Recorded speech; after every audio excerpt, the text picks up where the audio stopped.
여야 의원들의 허심탄회한 현안 토크 여의도 펀치 시간입니다. 더불어민주당의 유기홍 의원, 국민의힘 조혜진 의원 두 분 모셨습니다. 안녕하세요. 네, 안녕하세요. 반갑습니다. 오늘의 첫 번째 펀치 키워드부터 보고 오겠습니다.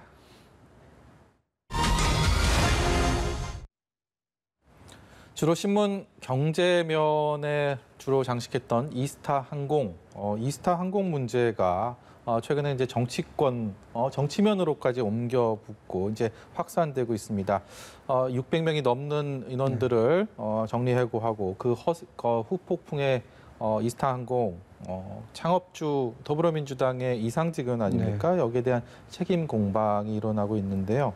이낙연 대표조차도 이스타 사태에 대해서 좀 조치를 취해달라라고 요청한 상황입니다. 먼저 조혜진 의원께 여쭤보겠습니다. 지금 이 상황들 책임론이 국민의힘 쪽에서도 물론 뭐 분명한 입장이 있을 것 같은데 어떻습니까?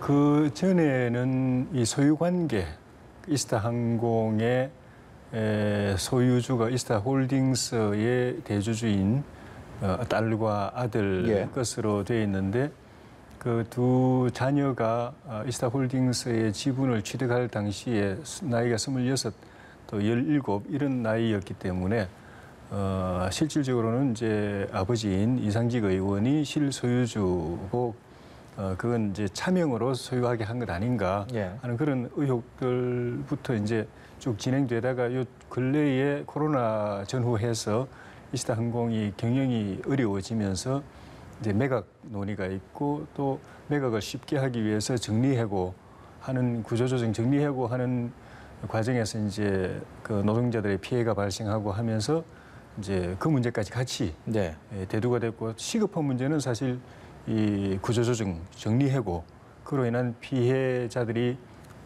대량으로 나오는 이게 이제 시급한 문제가 됐고 그래서 노조가 그동안에 쭉 제기됐던 이런 문제까지 같이 포함해서 이제 문제 제기를 하고 언론과 야당에서도 이제 문제 제기를 하고 어제 그 우리 심상정 정의당 대표당 국회 대표 연설 때는 국감 증인 요청까지도 이랬죠. 창업주이면서 실소유주로 이제 인식이 되고 있는 이상직 의원이 책임지고 이 문제를 해결하지 않으면은 국정감사 때 증인으로 부르겠다고까지 이야기를 하고 있는 그런 상황이어서 이상직 의원이 앞에서 제기된 그런 의혹들에 대한 그 소명도 필요하고 또 해고 문제, 구조조정 문제, 경영 정상화 문제 이 문제에 대해서도 책임지고 빨리 해결하지 않으면 이 문제가 굉장히 또 큰 사회적 문제로 또 정치적 문제로 파장을 키워갈 가능성이 있어 보입니다. 이상직 의원 본인은 어떤 인터뷰를 통해서 뭐 언론 보도가 잘못됐다, 허위다, 본인의 딸 문제도 그 과장돼서 보도된 상황이다라는 말을 한 이후에는 다시 또 이렇게 입을 굳게 다물고 있는데 민주당에서 오늘 윤리감찰관에 1호 대상으로 올렸다. 이것도 분명히 좀 의미가 있는 것 같아요. 어떻게 보십니까? 그렇습니다. 불행한 일이죠. 사실은 2018년까지는 이스타항공이 좀 개선의 조짐이 있었어요. 근데 이제 일본에 대한 불매운동 2019년 그리고 2020년 코로나 이후에 뭐 여행업뿐만이 아니라 항공업계 자체가 큰 위기를 맞으면서 이스타항공이 어려움에 처했습니다. 특히 그 노동자들이 그 어려움에 처한 것은 정말 가슴 아픈 일이고요. 만약에 그런 위기가 없었다면 제주항공의 인수합병이 되면서 아마 고용 승계가 대부분 이루어지고 뭐 비교적 큰 문제 없이 해결이 됐을 텐데 이건 뭐 어찌 됐건 그 코로나 위기나 이런 것으로 해서 이제 불행한 사태인데 법적인 책임을 이상직 의원이 그 얘기만 하면 안 된다고 생각합니다. 창업주로서의 법적인 책임 외에 도의적인 책임까지도 지는 자세를 가져야 된다고 생각하고요. 물론 이스타홀딩스의 그 자녀들이 가진 지분도 내놓겠다 이렇게 얘기하는데 그것만 가지고는 부족하다는 것이 생각이고요. 아까 조 의원님 말씀하신 것처럼 사실은 그 본인이 도의적인 책임까지 포함해서 질 수 있도록 특히 가장 중요한 것은 지금 노동자들의 문제라고 생각합니다. 네.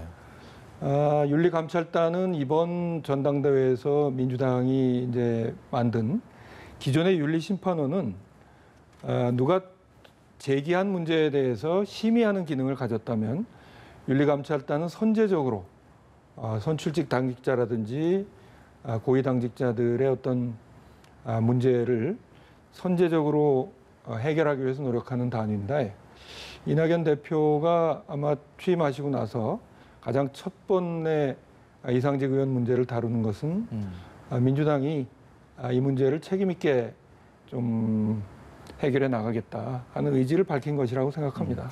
이스타항공 사태 대처하고 있는 지금 민주당의 상황들을 유 의원께서 말씀을 해주셨는데 국민의힘 쪽에서는 어떻게 보십니까? 좀 충분하게 진행이 되고 있다 이렇게 보십니까? 일단 그 검찰에 고발돼 있는 사안은 검찰에서 제대로 수사를 해야 될 것이고요.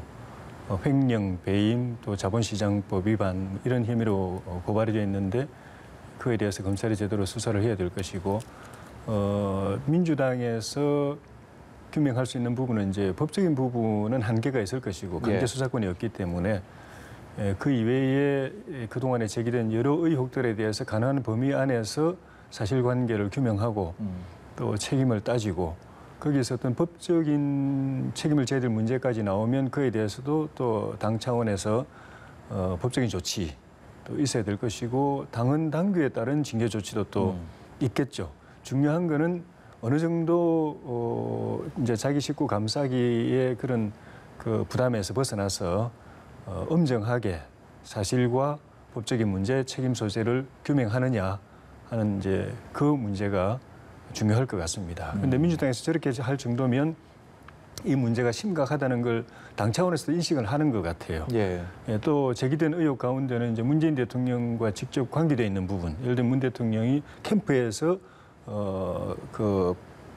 저희 캠프의 직책을 맡아서 대선에 이제 참여했다든가 대선 이후에 공단 이사장으로 또 이제 임명이 됐다든가 이번에 또 공천이 됐다든가 이런 과정 그리고 문 대통령 사위가 이스타항공의 태국 그 관련 회사에 이제 취업이 됐다든가 이런 것들은 이제 의혹 제기가 문 대통령 개인을 향하고 있기 때문에 그런 문제에 대해서도 어느 인화성이 또 폭발력이 크다라고 인식하고 빨리 이거를 조기에 진화하지 않으면은 문제가 커질 수 있다는 인식을 그런 심각성을 느끼고 조치를 하는 것 아닌가 싶어서 그런 것 그렇게 이제 진화되려고 하면 엄정하게 조사하고 조치하는 것이 중요하다고 봅니다. 워낙 그 점잖은 삼선의 중진 의원 두 분이셔갖고 제가 생각했던 것보다 이렇게 이 문제에 대해서는 어떤 뭐 제가 조금 뭐 반론이랄 건 없고요. 근데 저는 이 문제를 억지로 대통령하고 갖다 끌어붙이는 것은 지금 우리 모든 문제가 지나치게 정쟁화되고 있다고 생각합니다. 이것의 가장 핵심적인 문제는 노동자들 600명의 대량 해고라는 불행한 사태를 책임 소재를 어떻게 가리고 어떻게 막을 것인가 하는 건데 지금 민주당의 전현직 의원들 거의 대부분이 문재인 캠프에서 했습니다. 마찬가지로 미래통합당 시절도 마찬가지죠. 그리고 이런 문제가 번지기 전에 어쨌든 기업의 이익을 대변하는 입장에서 활동했기 때문에 무슨 공단에 무슨 책임을 맡았던 것까지도 지금 다 소급해서 문제를 삼는다면 그건 다시금 정쟁 모드로 가는 대목이라고 생각합니다. 제가 드리고 싶었던 말씀이 정쟁이 아니라 이런 이스타항공 사태 해결에 두 분이 좀 더 방점을 찍고 계시다 뭐 이런 말씀을 드리려고 했는데 거기에 대해서 유기용 의원의 또 개인적인 견해를 한 말씀 더 들었고요. 아니 조 의원님이 대통령님 말씀을 하시길래 지금까지 이제 제기된 의혹이 이제 그런 의혹들이 야당에서도 그렇고 이제 언론을 통해서도 보도가 됐기 때문에 민주당이 그 점 때문에 더 이 문제를 심각하게 보고 있는 것 아닌가 하는 그런 말씀이었습니다. 어쨌든 이 문제는 두 분 말씀하신 것처럼 노동자들, 여기 직원들의 문제들을 해결하는 것이 사태 해결에 가장 중요하고 급선무돼야 된다라는 부분에 대해서는 의견을 함께 하신다고 제가 이해를 하고 다음 주제로 넘어가 보도록 하겠습니다.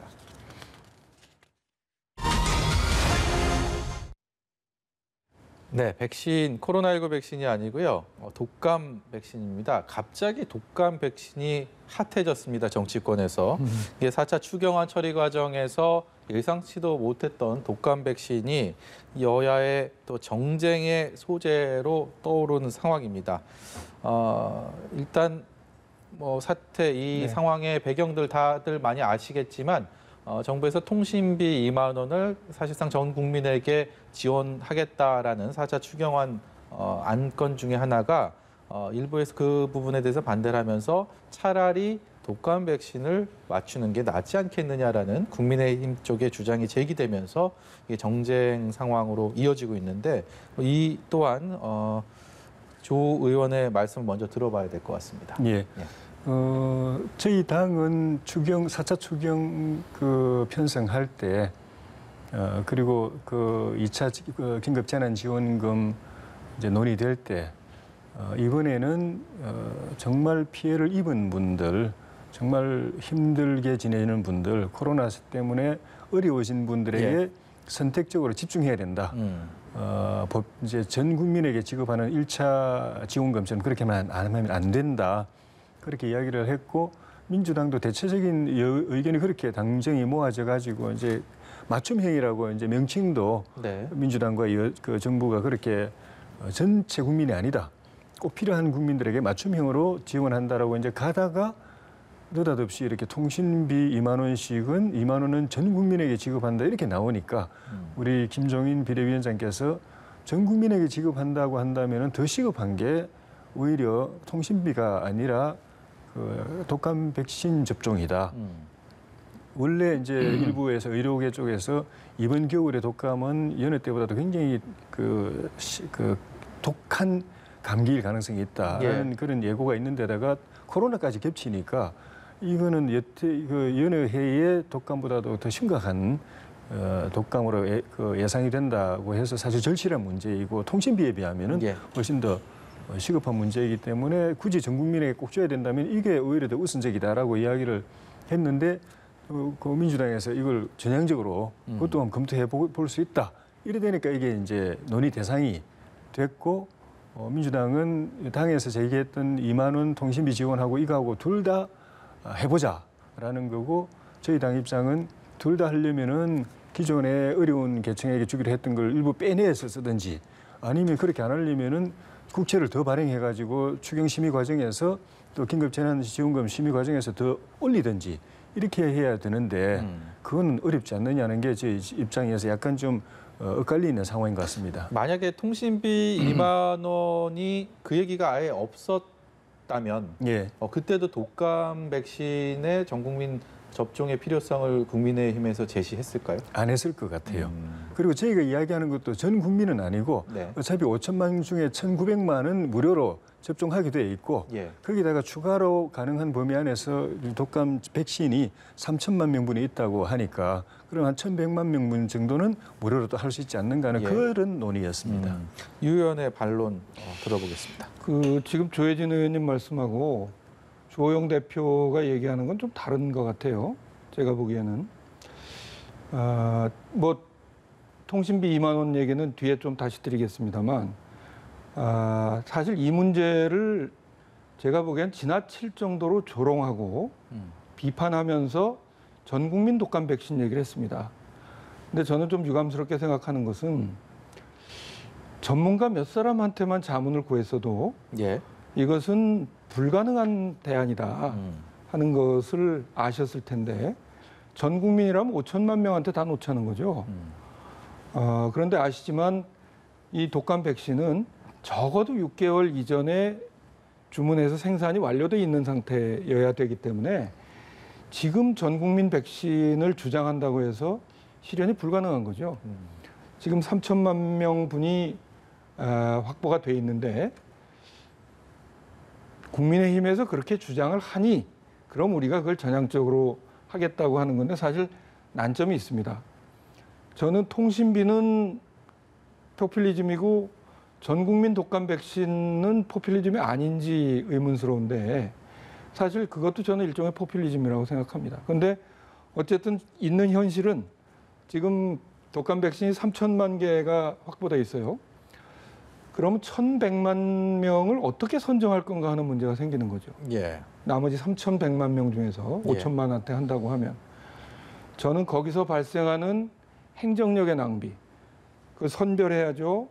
또 그 사람들한테 당신이 독감 백신 무료 접종 대상이 됐으니까 와서 맞으시오 해야죠.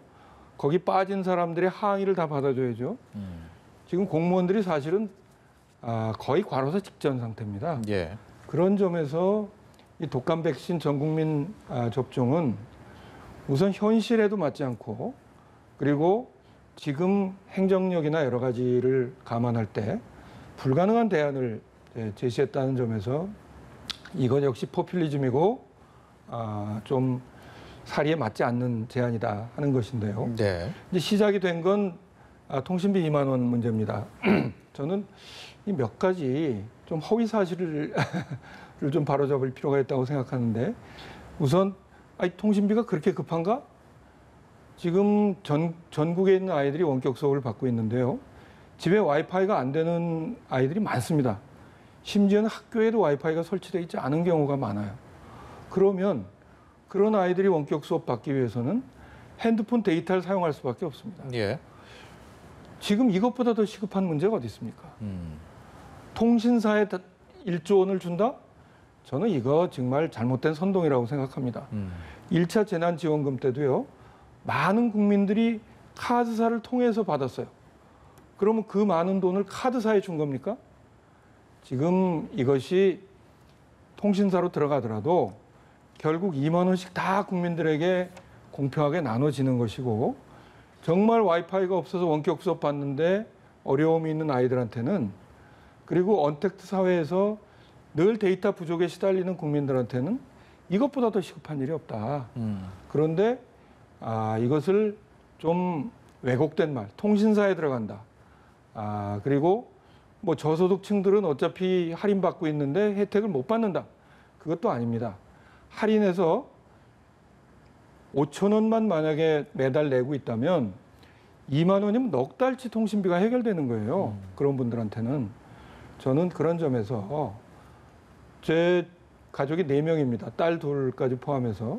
그럼 저희는 이제 8만 원을 받게 되는 건데 이것이 과연 그렇게 무시해도 좋은 액수인가 하는 데 대해서는 다 같이 한번 생각을 해볼 필요가 있다고 생각합니다.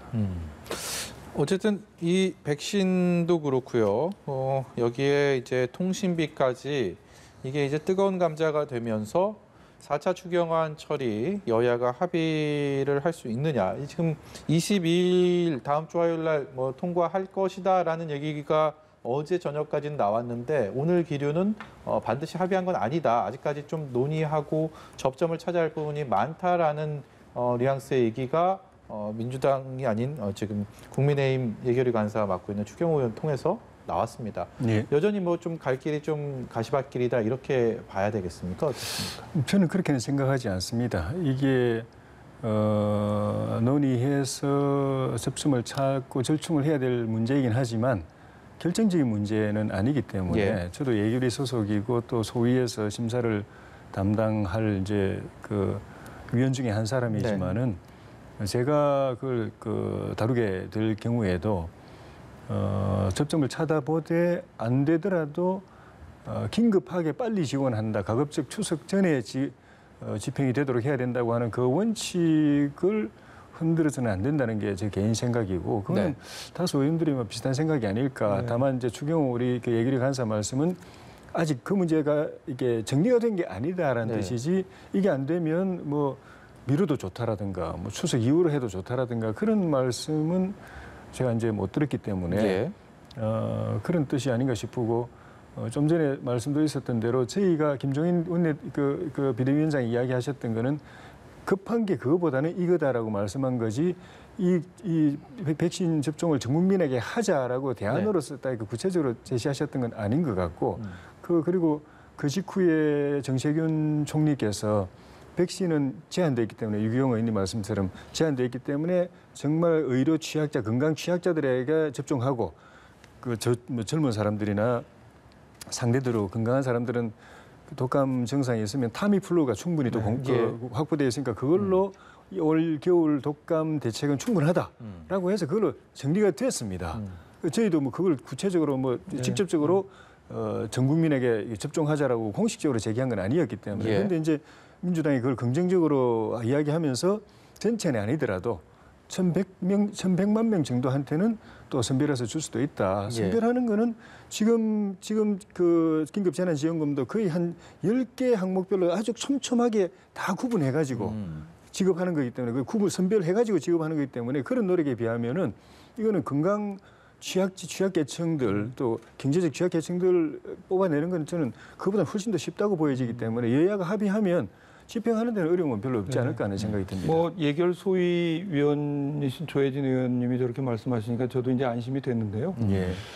그 어쨌든 지금 1,100만 개 정도가 여분이 있는데 뭐 이제 민주당 입장에서는 국민의힘 의견을 수용하겠다는 전향적 자세라고 생각합니다. 그런데 저는 한 가지만 이제 당부 말씀을 드리면 그 1,100만 개를 다 무상으로 하지 마시고 왜냐하면 1,100만 개가 그렇게 소진돼 버리면 나는 꼭 내 돈을 주고라도 맞아야 되겠다라고 하는 분들은 선택의 여지가 없어져요. 맞을래도 맞을 수가 없어요. 그러니까 그 부분은 조금 수량 조절이나 이거는 예결위에서 합리적으로 판단하시면 뭐 그 부분은 여야가 쉽게 합의할 수 있을 것이고 통신비 문제에 대해서도 그 시급성이나 이런 데 대해서 좀 마음을 열어놓고 의논을 하시면 답이 찾아지지 않을까 저는 그렇게 생각합니다. 어쨌든 뭐 허리띠 졸라매서 우리가 정말 어려운 없는 살림에 정말 더 어려운 국민들을 위해서 4차 추경안까지 마련해서 지금 겪고 있는 상황 아닙니까? 그렇기 때문에 이것이 정쟁 소재로 삼는 것은 그건 뭐 여야 막론하고 진영 막론하고 좀 바람직하지 않은 일인 것 같습니다. 두 분께서도 뭐 그 부분에 대해서는 충분히 동의하실 거라고 제가 믿고요. 조혜진 의원님하고 제가 당을 대표해서 하면은 잘 될 것 같은데. 오늘 여의도 펀치는 이렇게 훈훈하게 마무리하도록 하겠습니다. 오늘 말씀 고맙습니다. 네, 고맙습니다.